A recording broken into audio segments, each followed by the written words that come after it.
It's the adventures of the one, the only, the beloved, the world famed King Default.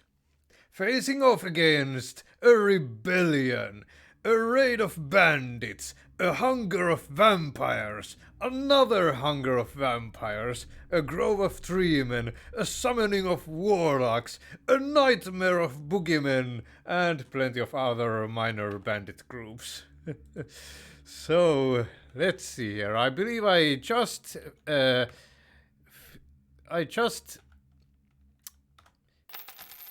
finished my turn. I'm going to deposit a little bit of an emergency fund here in case I do some kind of a horrible mistake. Um, Maybe I've undervalued the bank previously, but in these harder difficulties, you kind of want to be using that if not for anything else, then in the beginning you are going to want to protect your assets against people raiding you out of all of your money. That would be pretty bad. You can't do pretty much anything if you don't have money. So, I believe we still haven't had an fight in the arena, well, a tournament in the arena for this turn. Sir Sonic the War Master is the current Grand Champion of Aslona. He currently holds a total of 6 wins and is so far undefeated, and he is considered a rising force in the arena. He's also the current holder of the record of most fights won by any Grand Champion in the history of the arena. Let's see if we can continue with that record. He still doesn't seem to have gained much of a bonus from this palace, even though it says plus 45 or whatever, but really it doesn't seem to be working, or I'm understanding the plain as day tooltip of that. Whatever. Misunderstanding that. I believe a 16-man tournament is still the way to go. These ones get, especially the grand tournament, if we are fighting against these horned boogeyman shadow masters or whatever, he's going to lose. So 16-man tournament it is. It's a good way to get public opinion as well, it seems. So, yeah. Let's see here. Dimpledooson, it's almost the Dumble one containing that. But it's Dimble. I'm not seeing any the golden hand kind of sounds kind of sounds dangerous, but I don't know. I'm going to bet on my grand champion, the War Master. I mean, if this doesn't work out, I'm still going to have enough money to hold a what's that tournament where all of these people also can participate. Is it a grand tournament or whatever? Anyway. Oh yeah.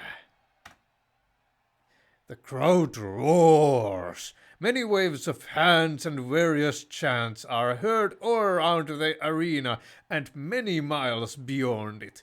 It is as though the whole world is watching the gates rise, and from them the two brave competitors emerge. There is a long walk from the gates to the center, but within a minute that felt like several, they have met and the battle commences. These are pretty much of no consequence. Melkor. I don't like the sound of that though. If you don't know, Melkor is a Tolkien, a creation of, well, the handiwork. um, from the imagination of J.R.R. Tolkien, a Vala who was kind of the big bad of the times before the before Lord Sauron rose into power and whatnot. Let's see. I think next to we will have the last. Yes, the 16-man tournament is now in the final stage. The man who wins this will be named Grand Champion and will receive a grand prize. Yes. Sir Senik the Warmaster blocks and hits Bahister of the East Shore twice. Then Bahister blocks and hits Sir Senik. Sir Senik swings for Bahister of the East Shore but misses only slightly. Sir Senik kicks Bahister of the East Shore backwards. They are caught in a parry that breaks almost instantly. Then the Warmaster blocks and hits Bahister of the East Shore. Bahister replies by blocking and hitting Sir Senik, the Warmaster. Then he gets another good strike on Sir Senik on the head with great force. Then they are again caught in a parry that breaks almost instantly. Sir Senik kicks Bahister of the East Shore backwards, and again they are caught in a parry that breaks almost instantly. Sir Senik almost loses his footing for a moment, but remains standing. Bahister gets a good strike on Sir Senik the Warmaster. Sir Senik strikes with great vengeance Bahister of the East Shore on the head with great force. Bahister of the East Shore and Sir Senik the Warmaster get caught in a parry. Bahister of the East Shore manages to break the parry and gets a good hit. Then Bahister of the East Shore gets a fantastic strike on Sir Senik the Warmaster. Sir Senik the Warmaster is defeated and eliminated from the tournament. The crowd roars and chants for Bahister of the East Shore as he leaves victorious. There went all our savings. The tournament has come to an end, and by the grace of the gods, the winner and new Grand Champion of Aslona is Bahister of the East Shore. Yeah. Although, yeah, we can't host another tournament, but I do believe I've kind of been seeing a bug where when I host a grand tournament, then I can host other tournaments still. I don't know what is up with that. Let's see here. His next fight will be his 5th, and many are eager to see if this marks the reign of a long-standing grand champion. So what kind of a person won against the Warmaster? 172 war score. That's not anything to write home about, I'd say. But I mean, it's not bad either. The 3rd. Is that... No, it's some kind of... I've been feeling like if they have a number after, then they get some kind of a bonus, but I can't say for sure. And Sir, I believe, gives a bonus of 5. Anyway, I suppose I am going to bet on Bahister. This. And 2500. Okay, at least I didn't lose this bet. I would be pretty low on money if I did. I would have been able to do much on that turn if he had lost. Let's bet all our other money on something. Vagrant, I believe that's also a bonus, although I'm really not sure. I'm going to bet something, but not a lot. Okay, we won. A Bloodlord sounds pretty good. So 250 versus a Warlock Acolyte, 122. So I'm going to be 280. Yeah, I'm going to be voting for the Bloodlord. All of our money. Or that we can bet, I mean. Yeah. So it could have been worse, I suppose. Now then, what do I want to do next? The Northern Lands are still going to have quite a few good places to go to. Then there is the Western Lands that will also have a mine at the. It's been spawning at the pretty much start of the area for me. That would be pretty nice to have, but I'm not sure if that's what I'm going for. Then I mean, the Northern Lands still hold clearly the most value of all.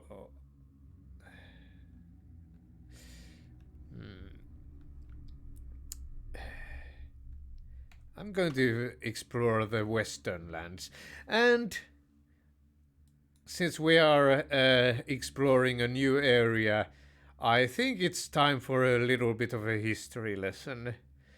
Well, before that, Denland is one of the most peaceful places in all the realms. A little more than farmland and workers. I'm sure it's also one of the most beautiful places. And hardly any room for trouble at all. The land is fertile and the folk are mostly happy. I mean, seriously, we have deserts to the east. We have tundra to the north. We have destroyed demon-infested landscapes to the south. Yeah. So I'm sticking with it. Yeah. Let's see here. Here we go. So, of course, these are the areas of that. Then I suppose we will read their descriptions when we get to them. Anyway, so in the start of a known history, the West was inhabited by groups of yeah, I suppose armies led by warlords who merged villages and levied their people into armies. There was, of course, fighting between them. I suppose that's what my notes anyway would suggest somebody called Kalkar the Steelheart was the winner of the squabbles between the warlords. Uh, he uh, hmm is it even saying here that the way he did that is that he challenged other warlords into combat with just him, and won the heart of their armies through that, and like that he soon held most lands. Uh, the last two warlords, I suppose, disregarding Kalkar himself, were gone by the end of the decade. One dead, and one ascended to God Emperor of the West. I suppose that uh, would would be Kalkar then. The God Emperor of the West. Uh, it seems that the some of the at least one of the first known wars with or even fights with the newly formed Western kingdom or whatever was with the North. Uh, they raided the West's village of them, leaving nothing but ash. When the survivors of that battle claimed the Northerners were a race of giants, covered in snow with axes the size of a tree. Uh, well, Kalkar didn't take too kindly to that and crossed into the north, setting up forts along the way. He, uh, well, his push into the north did wane to border skirmishes over time, though the northern clans held their defenses well enough for now, anyway. Uh, but then there was rumors of a new threat to the east that had united between one banner. Well, Kalkar, the war-hungry, the warmonger that he is, did a preemptive strike, and that started a war with the East that resulted in a stalemate that lasted for decades. Then Kalkar finally died of old age, but the new general managed to put pressure on the eastern border, and they appeared to be even kind of winning there. So he maybe became a little bit too what's the word, overconfident. He didn't remember that overconfidence is a slow and insidious killer, and instead he went to the north that was in a civil war and deemed that to be a good time to strike. So he marched his troops there.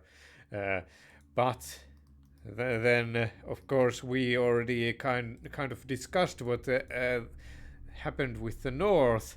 They finally managed to kind of break the West's advance and even devastated the West's forces in the end. And the West had to make a peace treaty with the North then. But Then the eastern kingdom was kind of suspicious about why there were no raids along their border of their villages. For a long time, it was kind of an era of peace and prosperity, maybe even a little bit for them. But of course, they had to know what was going on, and they discovered that